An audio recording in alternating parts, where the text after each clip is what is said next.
Hey, what is up YouTube? And in today's video, we are going to be taking a look at the brand new iPhone 8 and be unboxing it live in this hands-on video. And before we get into today's video, I'm thinking about doing an iPhone 10 giveaway. To ensure that happens, be sure to give this video a huge thumbs up, and down below in the description there are a couple of links. If you guys could share out this video, that will definitely ensure that we do an iPhone 10 giveaway. All right, now let's go ahead and get into it.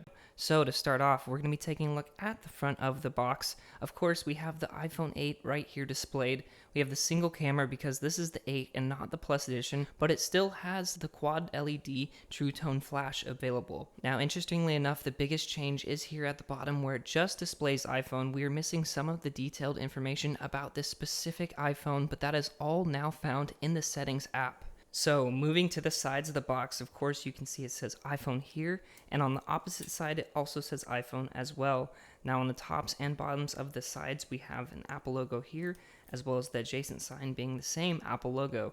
So taking a look at the back of the box, we can see that this is, of course, the 64GB version base model of the iPhone 8. And right below the storage, we can see what is included in the box. Of course, we have the iPhone 8 itself. We next up have the earpods with lightning connector. These are, of course, the wired versions of Apple's headphones. They're not their wireless AirPods, which in fact are sold separately. Next up, we of course have the lightning to headphone jack adapter, which Apple still includes, as this model of the phone still does not have a headphone jack. It was removed in the iPhone 7 and still persists today with the iPhone 8. So this adapter is of course used to be plugged into the lightning port of the bottom of the iPhone and then connected to your older generation headphones that still use the 3.5mm analog jack. So next up within the box we have the lightning to USB cable for data transfer and charging purposes, and lastly we have the USB to power adapter, which is the power brick itself. But other than that, that is all that is included in the box itself today. So now let's jump into this unboxing. So to get started removing the plastic, all you have to do is lift up on that little green tab, and then the rest of the plastic should then just easily lift off the box. So now that the plastic has been removed, we can easily get in to see the device by lifting up on the lid. It easily comes off. I'm just going to set that aside. Right when the box is open, we can see this little packet presented to us that says designed by Apple in California. So I'm just going to take a look at what's inside this guy real fast.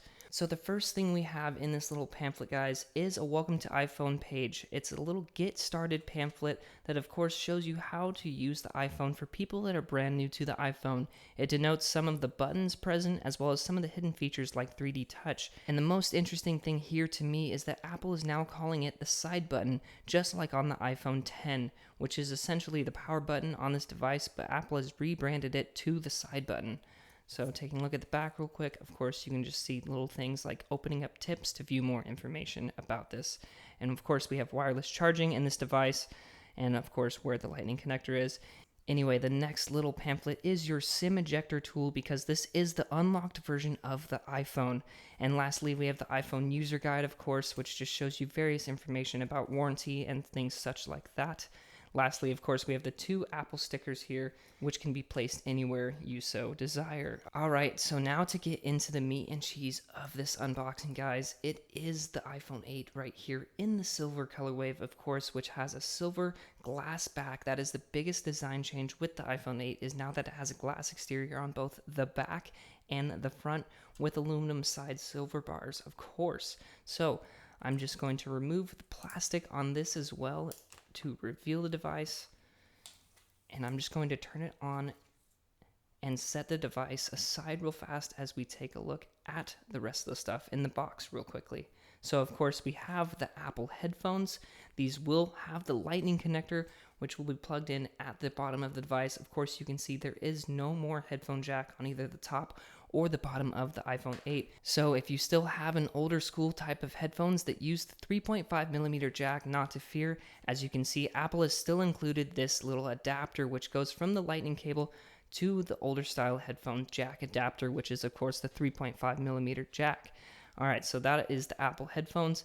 Of course, right below that we have the charging lightning cable. Now, what's really interesting about this is that it is a USB type A port, of course, with this power brick as well. It is a USB type A adapter for that. So what is odd about the lightning cable as well as the brick adapter is the fact that it is USB A to lightning. Now, Of course, with the fast charging capabilities, and even on the 2016 MacBook Pro, you no longer have this type of adapter. It's a USB-C, not USB Type A port. So, unfortunately, if you have a brand new iPhone 8 and you have a brand new 2016 MacBook Pro, you will not be able to use it without getting a second cable or an adapter. Like I said earlier, very briefly, to use fast charging as well, you will need a USB-C type cable. And stay tuned, guys, as we'll be doing a separate video on how to enable fast charging as well as wireless charging. But for this unboxing, let's get back to the iPhone.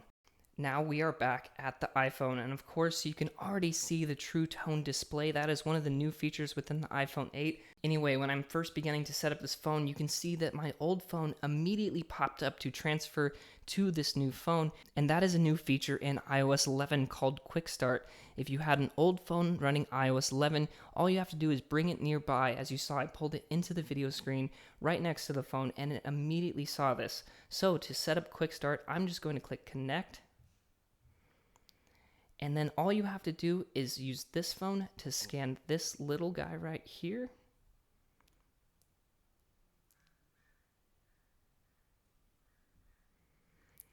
And so now you just enter the passcode which was on your old device,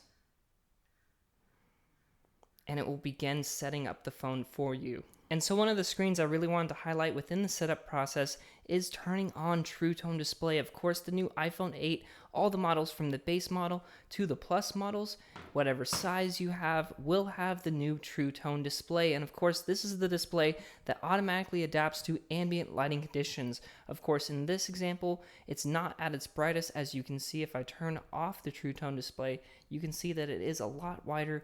But anyway, this will just adapt to different environments and making the display easier on your eyes and make it look more natural. So I'm going to leave that enabled and click continue. Of course, one of the steps now is meeting the new home button, which was first introduced to us within the iPhone 7. This is now the virtual home button. It's not a physical click. It is actually using the Taptic engine within the iPhone itself to emulate a click. So getting started here, you can choose which sensitivity. That's really light, and of course that vibrates almost the whole entire bottom half of the phone. So I like to select 1. This feels most natural to me, like a normal click. Anyway, I will go ahead and select next to continue the setup. We can choose a display zoom. I like to leave it just as standard, but you can choose zoomed in if you want. And lastly, we are on the Welcome to iPhone screen. So that pretty much completes the entire setup of your new device. If you hit get started, you'll be taken directly to the home screen, and now you can begin using your device. Of course, if I hit the settings app, you can see that all my information has been transferred over to this new device from the old one. And real quickly, before we get into Geekbench scores or anything like that, I just wanted to show off this device a little bit on its own. So starting off on the front, we can see this looks almost identical to the iPhone 7 and 6S and 6 models as well. But the new feature on the iPhone 8 is, of course, centered around the back. The back now is entirely glass, which allows for the new wireless charging capabilities. Of course, while we have roughly the same camera, there is a new LED True Tone flash, which actually has 4 LEDs right in that little guy for a lot brighter and more natural of a flash. Of course, if we look on the sides still are aluminum. We have the volume buttons right here. We have the silent button right here, which you can toggle on and off. Of course, on the other side, we have the SIM tray right here and the power button up top. Taking a look at the top of the phone, it is actually completely blank. The bottom of the phone, of course, has the microphone right here, the speaker, as well as the lightning connector port. Now, of course, the iPhone 8 also has stereo speakers, just like its predecessor being the iPhone 7. Like I said, you have one speaker right here, and you actually have one speaker up here, which dual acts as your earpiece and as stereo speakers when watching movies. So that is absolutely incredible. There's also probably another True Tone sensor up in the top guy right here for the True Tone display. But other than that, that seems to be the biggest changes within the iPhone 8 itself. So next up and lastly within the video, I'm going to run a Geekbench score, and I'm actually going to turn the brightness up for you so you can see this just a little bit easier. But I will pop open Geekbench so we can take a look at what the CPU performance is.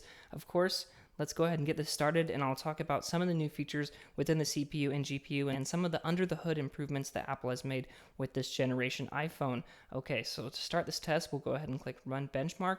The new A11 Bionic chip in the iPhone 8, of course, is faster than the A10 Fusion chip found in the iPhone 7 by about 25%. Now, Apple states on their website that the new A11 Bionic chip is a 6-core processor, which 2 cores are performance cores. Those ones are the ones that are 25% faster than its predecessor, being the iPhone 7. And then it has 4 efficiency cores, which are actually 70% faster. Again, the new GPU as well is also 30% faster compared to the iPhone 7, so you will see better graphic performance when playing graphic-intensive games on your iPhone. So while this continues, it looks like it's almost done, but I will go ahead and let this finish and start this video right back up once it is completed. Alright, so it looks like the iPhone 8 has just finished up in Geekbench, and wow guys, that is an absolutely impressive multi-core score that it has received. It's definitely one of the highest scores on the market right now for current phones. And if we compare this to the iPhone 7 right here, you can see that it not only outperforms it on the single core, but as well as the multi-core, and it does it outstandingly on the multi-core. Now, lastly in this video, out of curiosity, I'm just going to compare the iPhone 8 to the 8 Plus using Geekbench just to see if the scores differ at all. In theory, they shouldn't because both phones have the A11 Bionic chip within them. However, that being said, the iPhone 8 Plus actually has 3 gigabytes of RAM and this only has 2. So I'm going to see if that really makes any difference. It shouldn't within the CPU score, but that is just something to be aware of. Alright, so now that has finished up on the 8 Plus, you can see that the scores are pretty much identical, guys. 4266 compared to 4276, so just an increase by a 10 out of 4,000. That's really not going to be noticeably any different. Slightly faster multi-core, but again, this is pretty much the exact same score for an entire gigabyte of RAM. Again, the processors in the phones are exactly the same, being the A11 Bionic processor, and these are both a ton faster than the iPhone 7 right here. Anyway, guys, that's a quick look at the speeds in comparison to the iPhone 7, 8 Plus, and 8, which was featured in today's video. I really hope you guys enjoyed today's video, and stay tuned as a lot more will be coming throughout the day. We not only have the 8, we have the 8 Plus, like I was saying, which we're working on currently. We have the Apple Watch Series 3, as well as the 4K Apple TV. Anyway, guys, that pretty much sums up today's video on the iPhone 8. Again, if you enjoyed this video, please give it a huge thumbs up. I would really appreciate it. And until next time, this is Tony, signing out.